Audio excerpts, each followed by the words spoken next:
As Christians, we are constantly reminded of the spiritual battle that rages on between good and evil. The concept of Satanic New World Order (NWO) may seem like a fictional idea, but it is rooted in biblical prophecy and has been a topic of discussion among Christians for centuries. The NWO refers to a system of global governance that seeks to undermine Christian values and promote a secular, humanistic agenda. To fight back against this ideology, Christians must first understand its nature and then develop strategies to counter its influence. The Bible warns of a time when Satan will attempt to establish a one-world government led by the Antichrist, which will seek to dominate and persecute Christians. Revelation 13:1-10. This vision of an NWO is not just a biblical concept, but it is also being promoted by various secular and occult organizations. These groups often use symbols, such as the all-seeing eye and the pyramid, to represent their ideology. Christians must be aware of these symbols and the agenda they represent in order to effectively counter them. One of the primary ways Christians can fight back against the NWO is by spreading the message of the gospel. The gospel is the most powerful tool we have to counter the lies and deception of Satan. By sharing the good news of Jesus Christ with others, we can help to bring people out of darkness and into the light of God's love. This can be done through various means such as evangelism, discipleship, and community outreach. Christians must also be grounded in their faith, studying the Bible and applying its teachings to their daily lives. This will help to build a strong foundation of resistance against the NWO secular and humanistic ideology. Another strategy is to engage in spiritual warfare through prayer and intercession.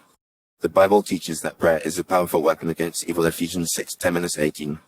Christians can pray for protection, guidance, and wisdom, as well as for the salvation of those who are promoting the NWO. We can also pray for the exposure of evil plans and the thwarting of Satan's schemes. In addition, Christians can participate in corporate prayer and worship, gathering with other believers to pray and seek God's face.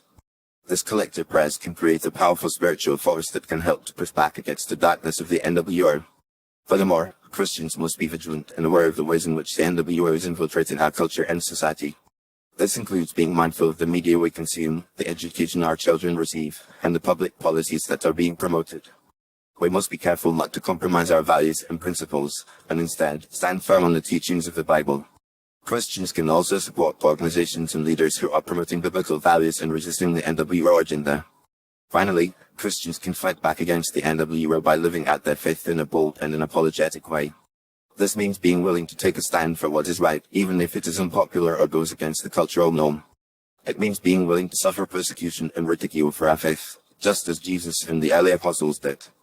By living out our faith in a way that is consistent with the teachings of the Bible, we can help to create a culture of resistance against the NWO ideology. In conclusion, fighting back against the Satanic New World Order requires a multifaceted approach that involves spreading the gospel, engaging in spiritual warfare, being vigilant and aware of the NWO influence, supporting like-minded organizations and leaders, and living out our faith in a bold and unapologetic way. As Christians, we have the power of God on our side, and we must use this power to resist the forces of darkness and promote the kingdom of God. By working together and standing firm on the teachings of the Bible, we can help to create a brighter future for ourselves, our children, and the world at large.